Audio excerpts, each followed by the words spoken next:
আসসালামু আলাইকুম রহমতুল্লাহ। এখন রমজান মাস চলে।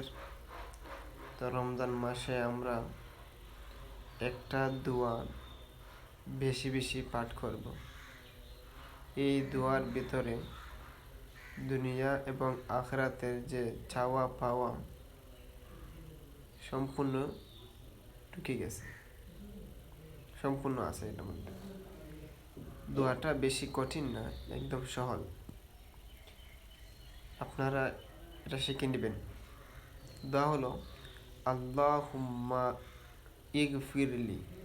এটাকে মিলাইয়া পড়লে আল্লাহুম্মা গফিরলি ওয়ারহামনি ওয়াহদিনি ওয়ারজুকনি। অর্থাৎ, হে আল্লাহ, আমাকে মাফ করে দান, আমার উপর রহম করুন, আমাকে হেদায়ত দান করুন, আমাকে রিজিক দান করুন। এর ভিতরে সব ঢুকে গেছে। হেদায়তের কথা, সবচেয়ে মূল্যবান সম্পদ হচ্ছে হেদায়ত। যে হেদায়ত পেয়ে গেল সে দুনিয়া এবং আখিরাতের সফলতা অর্জন করে ফেলল। 2 নম্বর যেটা হলো আমাদের রিজিক।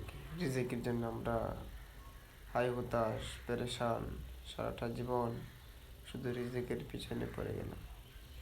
তো রিজিকের আশা করা হইল, আল্লাহ তাআলার কাছে রিজিক চাওয়া হইল।